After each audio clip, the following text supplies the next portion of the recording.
बता दें कि भीलवाड़ा के तेरापंथ नगर में अहिंसा यात्रा के प्रणेता और शांति दूत पूज्य आचार्य श्री महाश्रमण जी के आदित्य विहार में प्रवचन चल रहे हैं। आइए आपको भी सुनाते हैं। इंद्रियां अपने विषय को ग्रहण करने में समर्थ है तो वह इंद्रियों का बल है, और इंद्रियां अर्थ ग्रहण ठीक तरह नहीं कर सकती हैं या बिल्कुल नहीं कर सकती हैं तो फिर वह बलहीनता हो जाती है। कान से आदमी अच्छी तरह सुन सकता है, इसका मतलब श्रोत्रेंद्रिय की शक्ति ठीक है। सुनाई देना बंद हो जाए और कर्ण यंत्र भी फिर काम न करे, इतनी शक्ति क्षीण हो जाए तो वह फिर श्रोत्रेंद्रिय का बल मानो क्षीण हो गया है।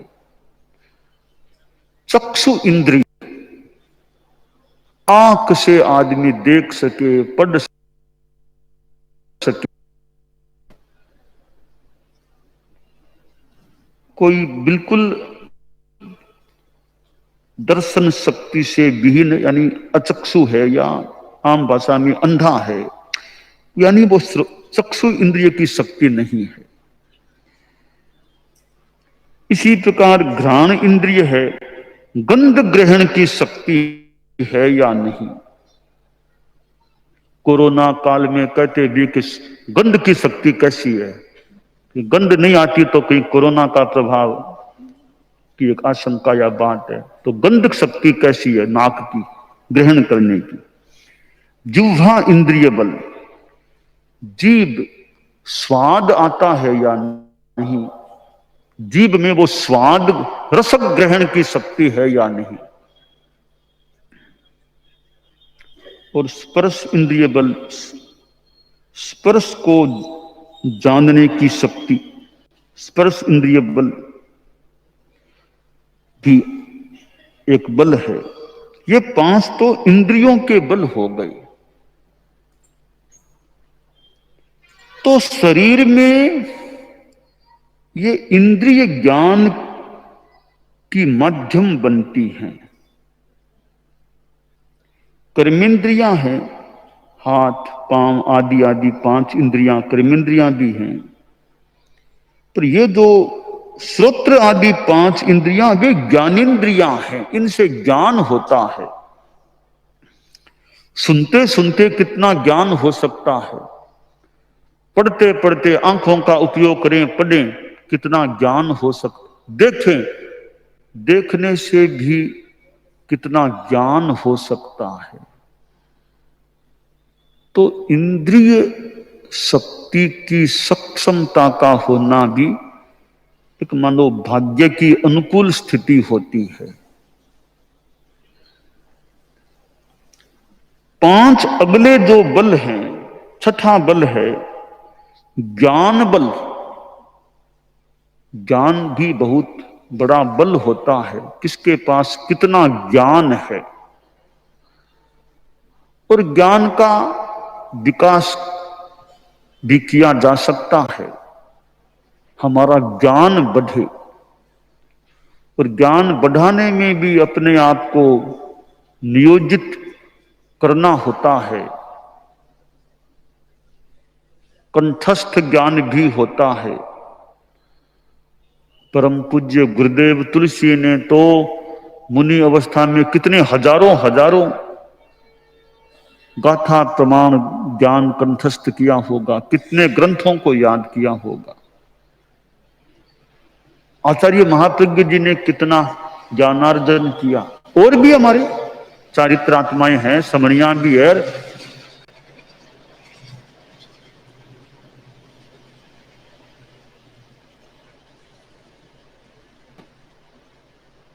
गृहस्थ भी हैं जो ज्ञान का विकास कर चुके हैं और विकास कर सकते हैं, और कई करने वाले कर रहे हैं।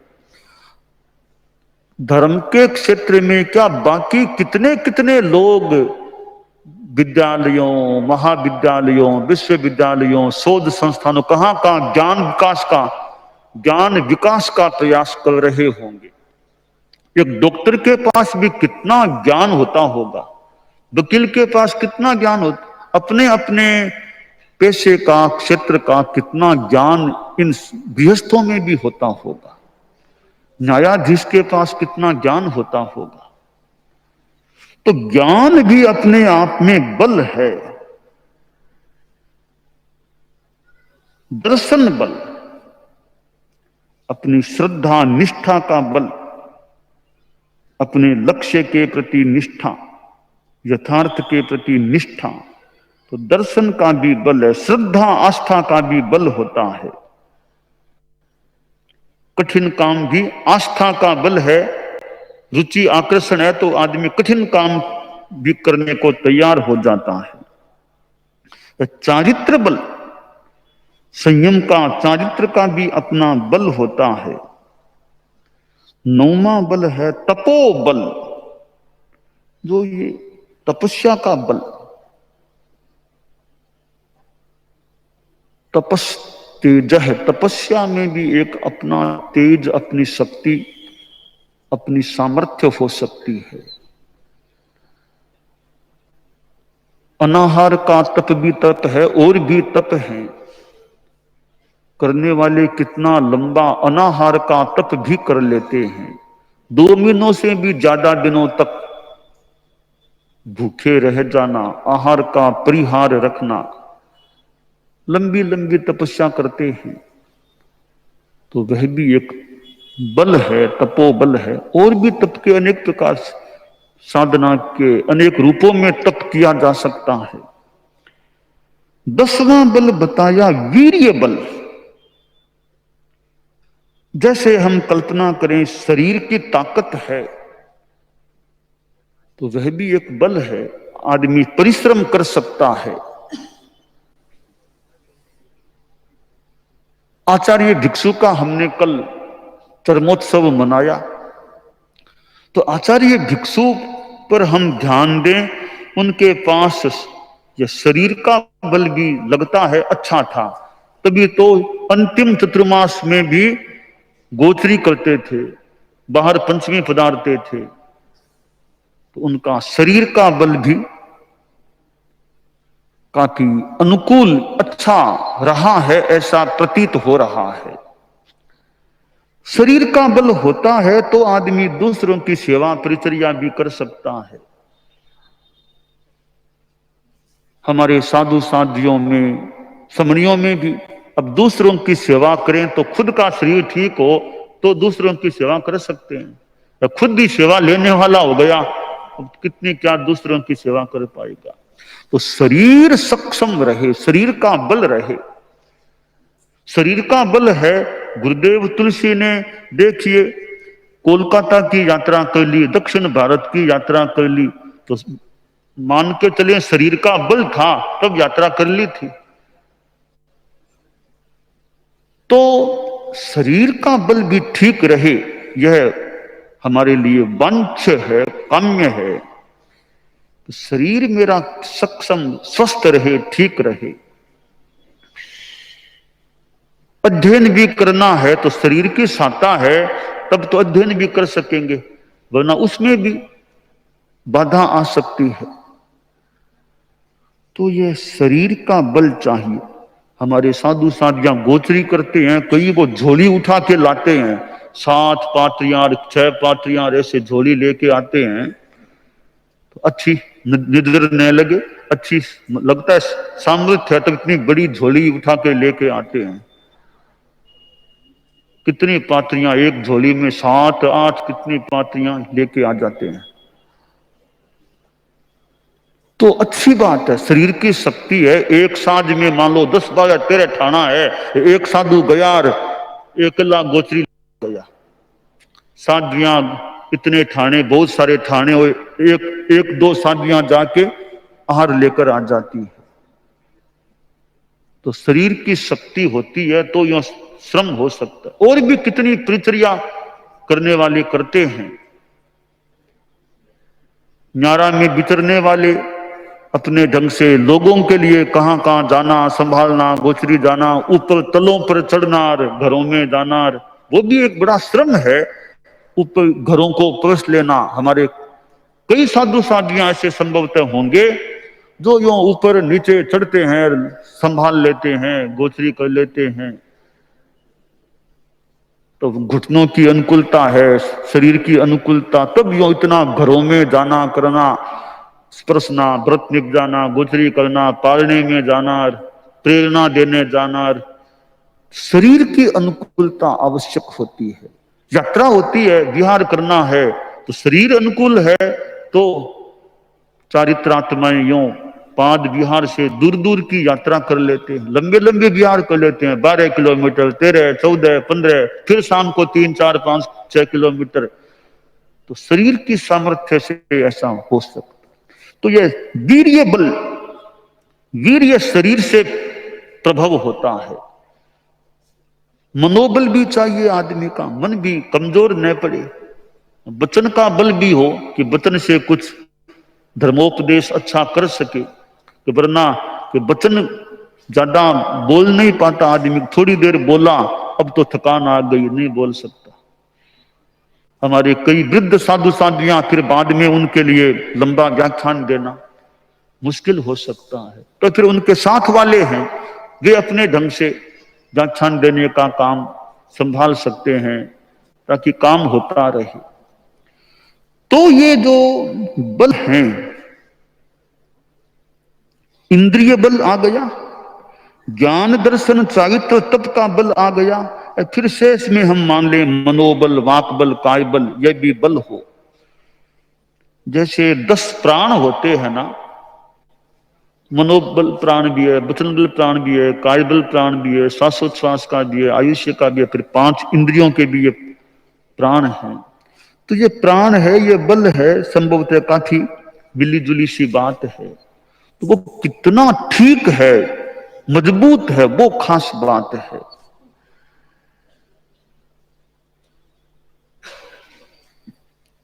तो ये इंद्रिय बल एक, इधर ये शारीरिक मनोबल, वाक बल, काय बल यानी योग बल मान लें, योग बल 2। तीसरा यह मोक्ष मार्ग बल, ज्ञान दर्शन चारित्र तप, इनका बल, ज्ञान दर्शन चारित्र तप बल।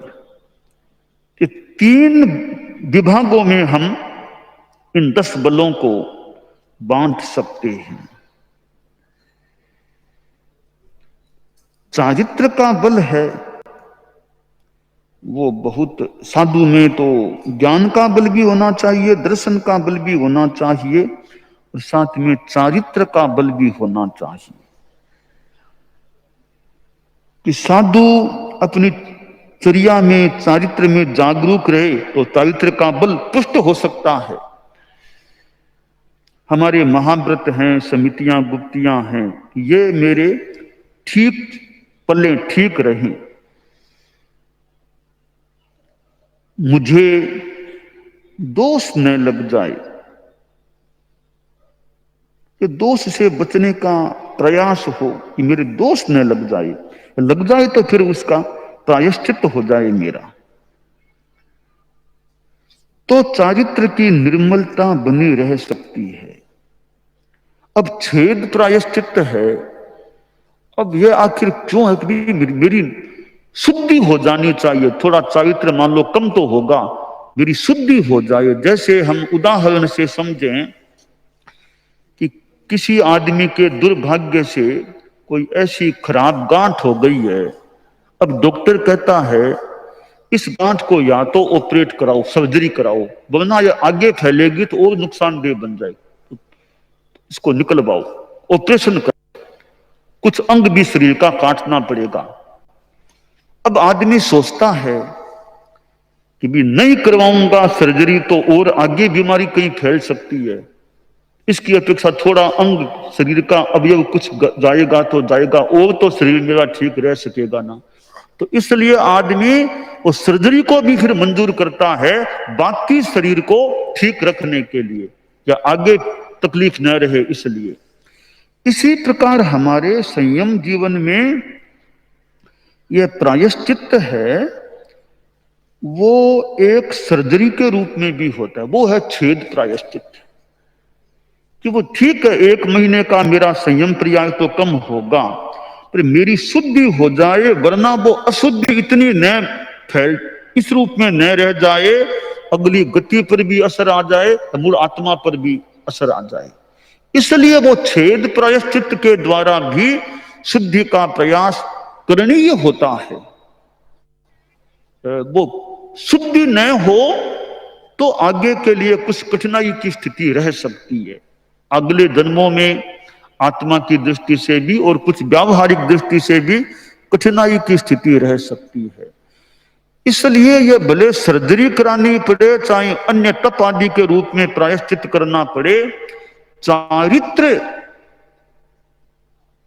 की निर्मलता रह सके, यह प्रयास चारित्रात्मा का, साधु साध्वी समणी का रहना चाहिए।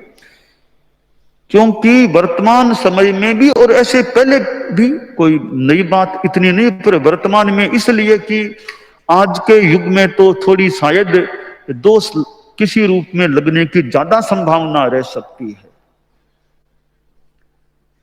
पलटने में, पूंजने में, कभी कोई वाहन का उपयोग करना पड़ जाए, दवाइयां लेने में, क्रीत आनीत, कहीं एक्सरा, कभी ब्लड टेस्टिंग, और भी कोई संयम के दोष लग जाएं, तो प्रायश्चित होता रहे तो एक हमारा रास्ता ठीक रह सकता है। तो प्रतिष्ठापन में भी कई, अब टॉयलेट आदि आदि में है, कहीं कितना ध्यान रहे, कहीं सावधानी हो जाए, तो अपना प्रायश्चित ठीक होता रहे। तो वो एक बस वो वर्तमान युग में तो यह प्रायश्चित ऐसे हर युग में काम का लगता है मुझे, तो वर्तमान में परिस्थितियों में तो शायद कुछ और ज्यादा ही काम का है कि चिकित्सा में एक और किसी रूप में कहीं प्रतिसेवना हो जाए, तो फिर उसकी शुद्धि का प्रयास रहे।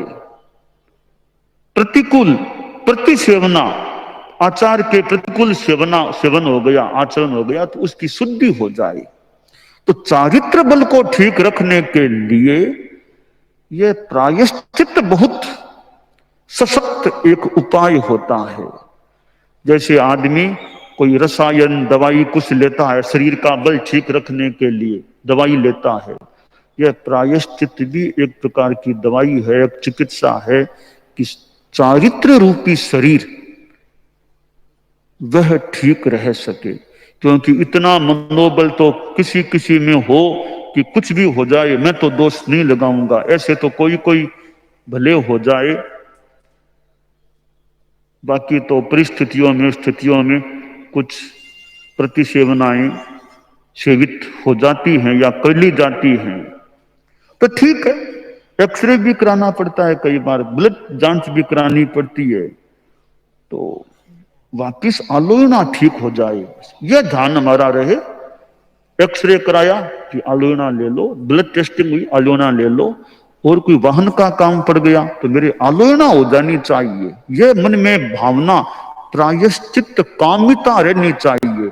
बाई चांस से कोई प्रायश्चित लेने का मौका भी न मिला, पर मन में प्रायश्चित की कामना है, तो भी हमारा रास्ता काफी ठीक है कि प्रायश्चित कामिता है, ले नहीं पाया, इतना जीवन काल नहीं रहा, तो पर मन में भावना थी मुझे लेना है, तो लेने की भावना भी अपने आप में हमारा सहयोग कर सकेगी। तो ये 10 प्रकार के बल हैं, तो हम बलवान भी रहें, अपने बल का अच्छा उपयोग भी करें, यह हमारे लिए काम्य है। दानान शिष्ठम अभयपयानम सच्चेषु या अणवज्जं वयन्ति तवेषु या उत्तम बंभचेरम लोगुत्तमे समणे णाय पुत्ते।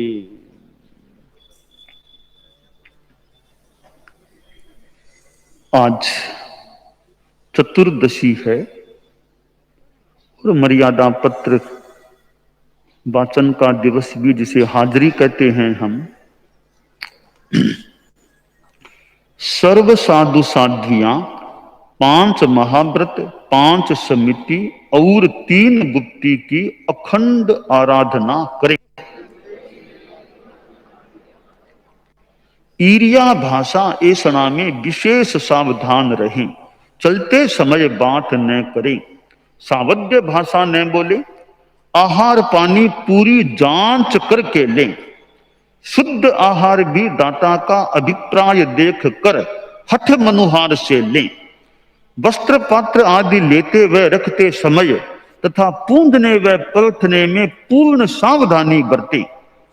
प्रतिलेखन व प्रतिक्रमण करते हुए बात न करें। बहुत सुंदर निर्देश इस पैराग्राफ में दिया गया है।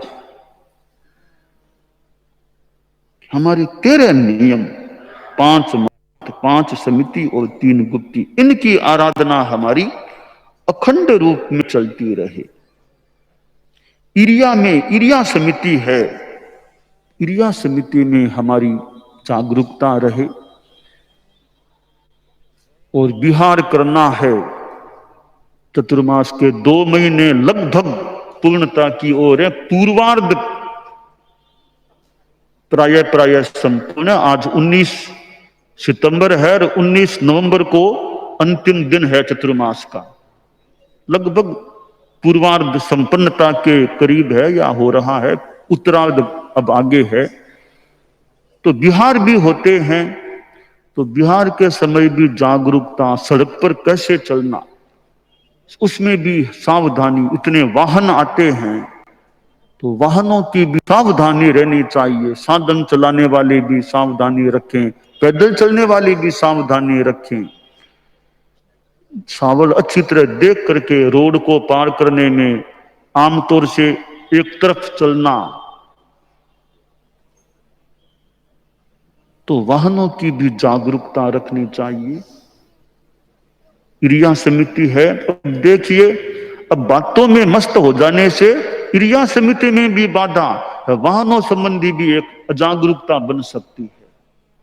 तो चलते समय बात न करना बहुत बढ़िया नियम है, यह बहुत बढ़िया नियम है। चलते समय बात नहीं करना, आत्मा की दृष्टि से भी, शरीर की सुरक्षा की दृष्टि से भी चलते चलते बातें नहीं करना बहुत अच्छा नियम है। आजकल इतने वाहन, हाईवे पर इतने वाहन चलते हैं, यह नियम इतना महत्वपूर्ण है कि चलते समय बात न करें। इससे वो सुरक्षा भी रह सकती है वाहन संदर्भ में भी, वैसे आत्मा की दृष्टि से इरिया समिति की भी सुरक्षा रह सकती है। इधर उधर जाना हो, मुड़ना हो तो देख करके, रोड पार करना हो, जाके वापिस आना हो, सावधानी देखना। किसी कार्यवश इधर गए, वापिस रोड पर आए तो रोड पर ध्यान दे लें कि वाहन की स्थिति क्या है। तो वो हमारी सजगता रहनी चाहिए।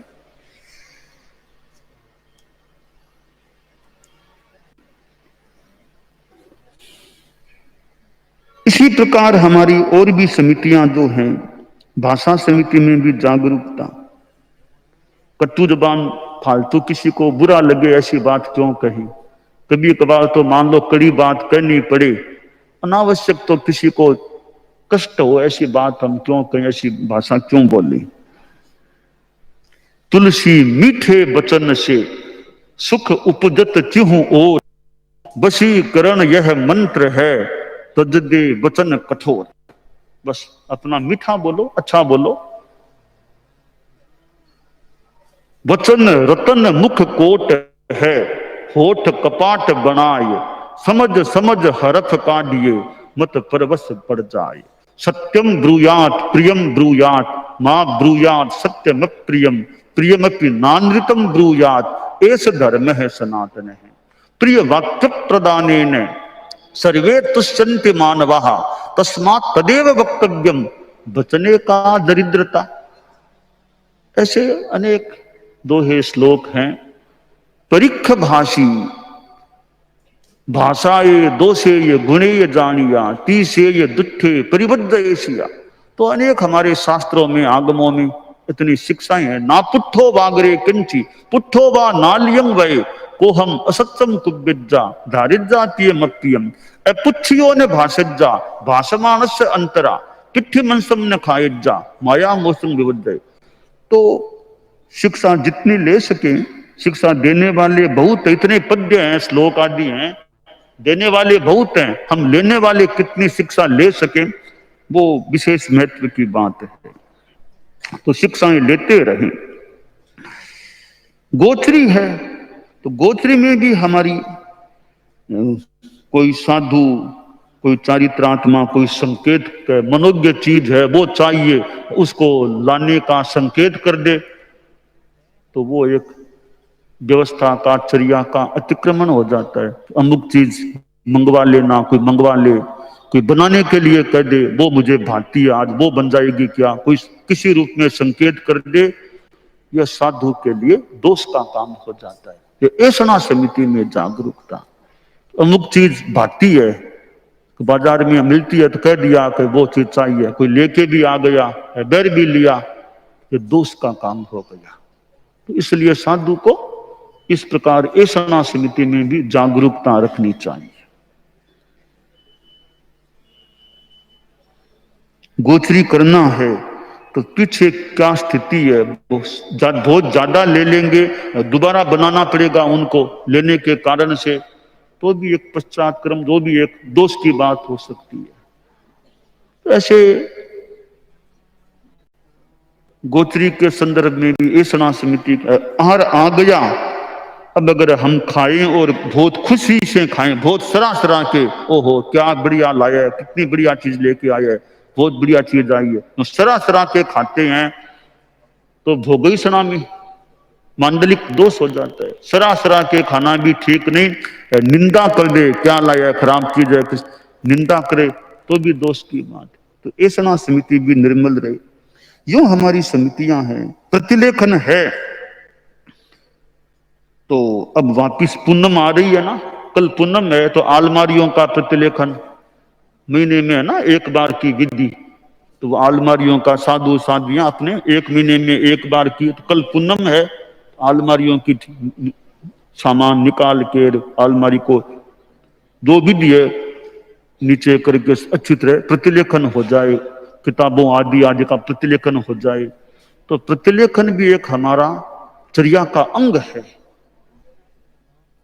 तो रजोहरण है, पूंजनी है कि पढ़िया ही नहीं, पढ़ी है दिन 5 दिन 4 दिन पढ़े न खोला न बात, ऐसी भूल भी न हो, लापरवाही भी न हो। हम प्रतिलेखन के प्रति भी जागरूक रहना चाहिए। कपड़ों का प्रतिलेखन है, टाइमली हो जाए ना, जैसे समय हो गया, शाम को प्लेवना आ गई है, अब बैठे हैं कर लेंगे बाद में, कर ले बाद में, टाइम हो गया तो पहले यह काम संभव हो तो पहले यह काम निपटा लो प्लेवना का अपना, और काम बाद में कर लो, वरना कोर लगने के बाद फिर अरे पढ़ो वो पढ़ो वो पढ़ो, कोर तो लग गई, 10 मिनट चले गए, अब पूंजनी खोलो, अब होगा खोलो, अब पढ़ो अब पढ़ो। इतनी देर हमने क्यों नहीं किया प्रतिलेखन, पहले इतना टाइम था, अब कोर लगने के बाद होगा क्यों खोलना। कभी कभार मान लो कोई काम हो गया, कोई ब्यारों में देरी हो गई, मान लो गया, बाकी तो अपना शेड्यूल ऐसा रहे, चर्या का, दिनचर्या का, प्लेवना आ गई, प्रतिलेखन आ गई, 5 नवकार गिने या नहीं गिने, हमारे नवदीक्षित साध्वियां है, संत मुनि जी भी हैं, 4 काल का स्वाध्याय है ना, वो बराबर हो जाना चाहिए। प्रातः प्रतिक्रमण से पहले, सायं प्रतिक्रमण पश्चात, सायं प्रतिलेखन से पहले, प्रातः प्रतिलेखन पश्चात, 4 काल का स्वाध्याय होता है। 5 गाथाओं का कम से कम, यानी 5 नौकार मंत्र गिन ले तो 4 काल का स्वाध्याय है, उसमें भी हमें जागरूकता रखनी चाहिए। ऐसा नहीं कि किया ही नहीं, हुआ ही नहीं, ऐसे ही रह गई। वो रोज काल का स्वाध्याय है, वो बस टाइम हुआ, जैसे प्रतिलेखन का शब्द हुआ, बस तत्काल यथासंभव अपना स्वाध्याय कर लो, 5 नौकार का स्वाध्याय कर लो। तो बाद में क्या पता भूल जाए तो पहले अपना निपटा लो काम, 5 गाथों का स्वाध्याय हो जाए तो सामान्यतया, बाकी तो प्रतिक्रमण से पहले बाद में जमावा हो सकता है। प्रतिलेखन किया सुबह का, बाद में 5 को 4 काल का स्वाध्याय जो है, यानी प्रातः प्रतिलेखन पश्चात, प्रतिलेखन करने के बाद में, यानी वो दिन का पहला पूर्व मान लो, तो वो ब्यार है तो 5 नौकार को छोड़ ही दिया, ऐसे ही चले गए, फिर दिन में किया ही नहीं। तो भी 5 नौकार तो प्रतिलेखन करके थोड़ा बिहार में कितनी देरी होगी, अपना 5 नौकार अपना चित्र गिन ले, हो जाए ना, अपनी चर्या का पालन ठीक हो। तो 4 काल का स्वाध्याय है ना, वो जीवन का एक मानो क्रम रखो कि 4 काल का हमारा स्वाध्याय व्यवस्थित ठीक हो जाए तो अच्छा रहे, ठीक है ना। 4 काल का अभी जाना पड़े, जान 4 काल का अपना स्वाध्याय। वो हमारे छोटे संत हैं, तो 24 सत्व करना है, टॉयलेट में गए तो हमें अभी आदत अभी नहीं है हमारी, शायद न हो तो आदत बना ली जाए, टॉयलेट में गए हैं 24 सत्व कर लेना चाहिए।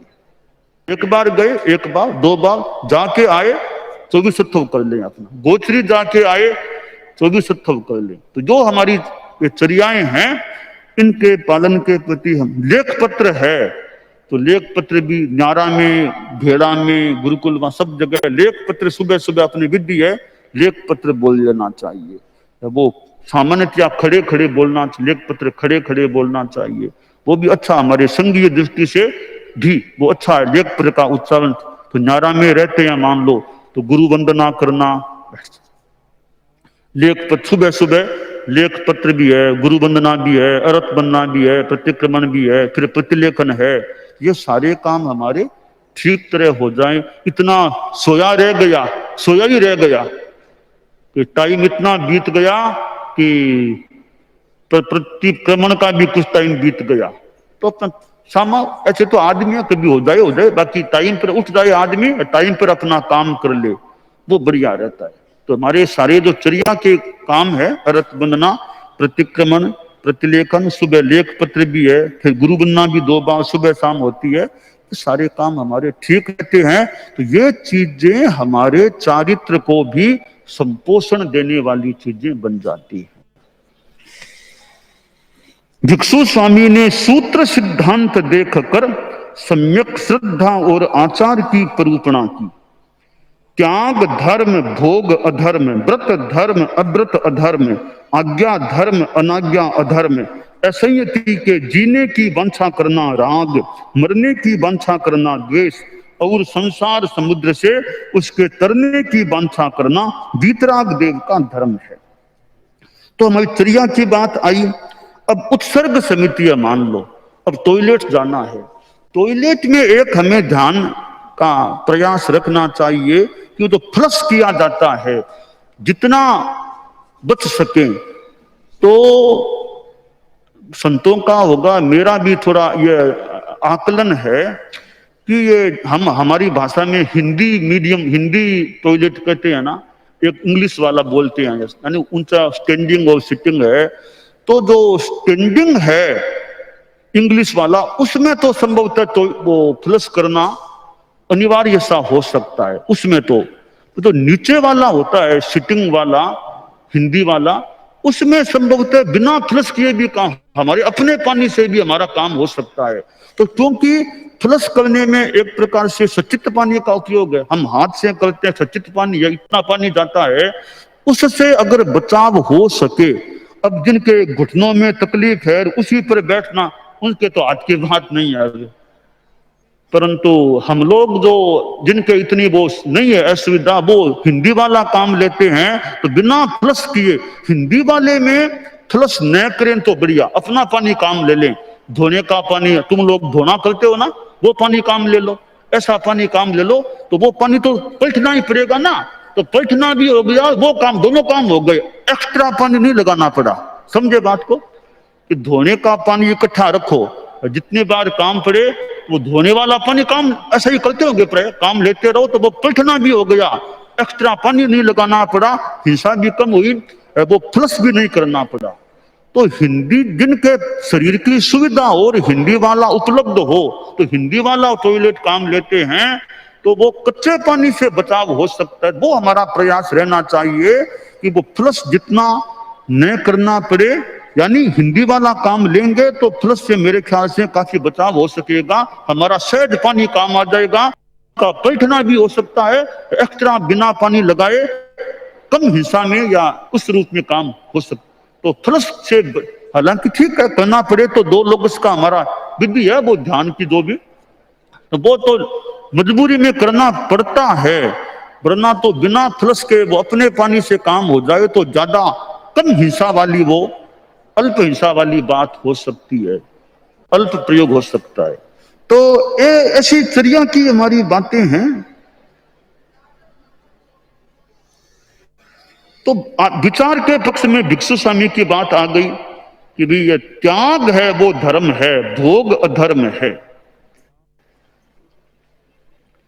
भिक्षु स्वामी ने न्याय सम विभाग और समभाव की वृद्धि के लिए तथा पारस्परिक प्रेम, कलह निवारण और संघ की सुव्यवस्था के लिए अनेक प्रकार की मर्यादाएं की। उन्होंने लिखा, सर्व साधु साध्वियां एक आचार्य की आज्ञा में रहें, विहार चतुर्मास आचार्य की आज्ञा से करें, अपना अपना शिष्य शिष्याएं न बनाएं, आचार्य भी योग्य व्यक्ति को दीक्षित करें, दीक्षित करने पर भी कोई अयोग्य निकले तो उसे गण से अलग कर दे। आचार्य अपने गुरु भाई या शिष्य को अपना उत्तराधिकारी चुने, उसे सब साधु साध्वियां से हर्ष स्वीकार करे। ये 5 मर्यादाएं यहां उल्लिखित की गई हैं। ये बहुत हमारे धर्म संघ की तो मानो पिल्लर हैं, पिल्लर के रूप में ये मर्यादाएं हैं, बड़ी महत्वपूर्ण है। और शिरोमणि मर्यादा पांचों में मुख्य या शिरोमणि वो है, सर्व साधु साध्वियां एक आचार्य की आज्ञा में रही। एक आचार्य की आज्ञा में रहना बहुत ऊंची मर्यादा है कि आचार्य भी एक और एक आचार्य की भी आज्ञा में रहें, चले। विहार चतुर्मास करना है तो आज्ञा से करना है। चतुर्मास कहां करना भी, जहां बड़ों की आचार्य वर की अनुमति, निर्देश, इंगित, अपनी सुविधा असुविधा का ज्ञापन किया जा सकता है। फिर जो इंगित है उधर ही चतुर्मास का प्रयास हो। विहार किधर करना, कौन सा चोखला प्रश्न है, जहां गुरु का इंगित है, निर्देश है। अपने कोई असुविधा हो तो बता दे, हमारे स्वास्थ्य आदि आदि की असुविधा है बता दे, तो फिर जो इंगित है उसके अनुसार का प्रयास हो। वो तो युवाचार्य श्री जीतमल जी की बात तो प्रसिद्ध है ही है। कहां विदासर से बीकानेर पधार गए, चतुर्मास करने विदासर पधार गए युवाचार्य श्री। फिर अब जो भी ऋषिराज महाराज गुरु का इंगित मिला तो विहार कर दिया, बीकानेर पहुंच गए। तो इतना रास्ता आषाढ़ शुक्ल पक्ष में यात्रा की, आषाढ़ शुक्ल में यह विहार किया विदासर से बीकानेर का। वो गर्मी का समय, वो थली के क्या कैसा रास्ता रहा होगा। तो खैर जीतमल जी स्वामी तो युवाचार्य थे, युवाचार्य की गरिमा इसी में थी कि वे अपने युवाचार्य श्री ने पालन किया। आज हम बार बार उनको याद करते हैं, भी उन्होंने ऐसा किया तो हम भी प्रयास रखें। तो वे तो मानो आदर्श बन गए हमारे लिए कि गुरु इंगित का अनुसरण करने के लिए किस प्रकार गर्मी में भी उन्होंने विदासर से बीकानेर की यात्रा की। शिष्य शिष्या नहीं, अपना व्यक्तिगत कोई शिष्य नहीं, शिष्या नहीं। और दीक्षा हो तो योग्यता को देख करके हो, उत्तराधिकारी का निर्णय हो उसे सब सहर्ष स्वीकार करें। गण की एकता के लिए यह आवश्यक है कि उसके साधु साध्वियों में सिद्धांत या प्ररूपणा का कोई मतभेद न हो। तो यह मतभेद नहीं होना चाहिए, मान्यता एक, संघीय मान्यता एक रहे, संघीय मान्यता एक रहनी चाहिए। व्यक्तिगत विचार मान लो, किसी का कोई विचार हो भी सकता है, वो विचार अपने भीतर में है। व्याख्यान में बात बतानी है तो संघीय बात बताएं कि संघीय जो हमारी मान्यता है उसके प्रतिकूल बात व्याख्यान में हमें, मेरी व्यक्तिगत बात कुछ भी हो सकती है, व्यक्तिगत चिंतन कुछ हो सकता है, फिर व्याख्यान में मुझे बोलना है तब तो मैं वही बात संघीय मान्यता से हटकर के कोई स्थापना वाली बात नहीं होनी चाहिए। न्यारा में मान लो व्याख्यान दें, गुरुकुलवास में व्याख्यान दें, कोई भी व्याख्यान दें, भी संघीय मान्यता बतानी है तो वो बताएं। व्याख्यान में बतानी लोगों की जो हमारी संघीय मान्यता यह है। व्यक्तिगत विचार हो वो बहुश्रुतों के पास चर्चा कर लें, आचार्य के पास चर्चा कर लें, वो तो अलग बात है। जनरली पब्लिक में वो व्यक्तिगत जो संघीय मान्यता से प्रतिकूल हो या न मिलती बात हो वो हमें व्याख्यान में नहीं बतानी चाहिए, या चर्चाओं में भी वो नहीं बतानी चाहिए। वो तो थोड़े में चर्चा, जो योग्य लोग हैं, जानकार हैं, उनके बीच ज्ञान विकास के लिए चर्चा की जा सकती है। इसीलिए भिक्षु स्वामी ने कहा है, कोई श्रद्धा, आचार, कल्प या सूत्र का कोई विषय अपनी समझ में न आए अथवा कोई नया प्रश्न उठे, वह आचार्य व बहुश्रुत से चर्चा जाए, किंतु दूसरों से चर्च कर उन्हें शंकाशील न बनाया जाए। आचार्य व बहुश्रुत साधु जो उत्तर दे वह अपने मन में जचे तो मान ले, न जचे तो उसे केवली गम्य कर दे, किंतु गण में भेद न डालें, परस्पर दलबंदी न करें।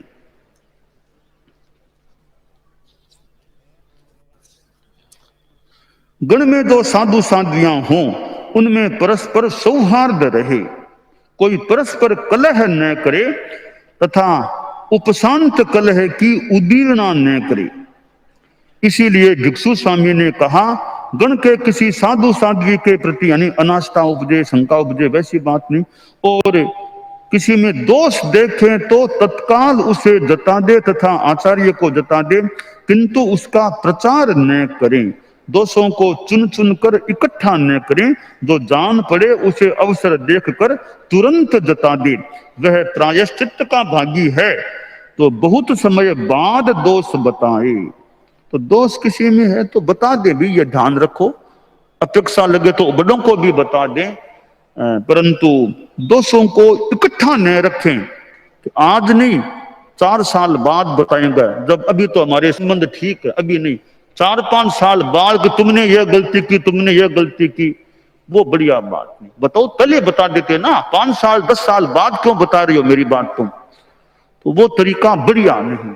दोष देखो, अवसर देख, जल्दी बता दो।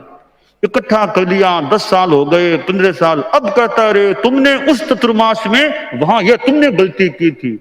तो भाई मुझे पहले बता दे, अब इतने वर्षों बाद क्यों बात बता रहे हो? इसलिए लंबे समय के बाद दुर्भावना से वो इकट्ठा रखना और बाद में बताना अच्छी बात नहीं होती है। किसी साधु साध्वी को, जाति आदि को आपस में मन मुटाव हो वैसा शब्द न बोले, एक दूसरे में संदेह उत्पन्न न करें। ओछी जबान नहीं बोलना चाहिए। जट्टू जट्टू ऐसे जट्टू, ऐसे कोई अन्य जाति का मान लो है, ऐसे उसको नहीं बोलना चाहिए। अच्छी भाषा बोले, ओछी जबान नहीं बोले। तथा गण और गणी की गुणरूप वार्ता करे, कोई गण तथा गणी की उत्तर की बात करे उसे टोक दे, और वह जो कहे उसे आचार्य को जता दे। कोई उत्तर की बात करता है और कोई उसे सुनता है, वे दोनों अविनीत हैं। विनीत वह होता है जो आज्ञा को सर्वोपरि माने। ये उत्तर की बात क्यों करो? मान लो कोई अगर लगे कि ये कमी है तो योग्य स्थान पर बताओ, यह हमें कमी लग रही है संघ में, यह बात वो तो बता दो। ऐसे ही हम 5-7 गृहस्थ बैठ गए, ऐसे वो है, अरे पूरी बात का हमें पता भी है या नहीं, पूरी जानकारी हमें है या नहीं, पूरी जानकारी हो नहीं, ऐसे ही हमने संघ की मान लो, या अमुक साधु ऐसा, अमुक साधु, अगर हमने तुम्हारे पास 5 हैं, अग्नि वो साधु तो ऐसा है, वो साधु ऐसा है, तो भी कोई बात है तो उसको खुद को बता दो और बड़ों को बता दो। तुम 5 गृहस्थों के बीच में किसी साधु के बारे में क्यों चर्चा करते हो? इसलिए कि गृहस्थों में, एक लोगों में, एक अमुक साधु के बारे में, अमुक साधु ऐसा, ऐसी बात करने से हमें बचना चाहिए। करें तो अच्छी बात भी, हमारे वो संत हैं, अच्छा व्याख्यान देते हैं, हमारे वो संत तत्वज्ञानी है, हमारे तुम्हारे गांव में संत है ना, वो बड़े हमारे संघ के तत्वज्ञानी, वास्तव में हो तो गुणरूप बात तो करें। किसी के उतरती बात तो उसको समझा के बता के ठीक करने का प्रयास करें। तो लोगों में उसको एक निंदा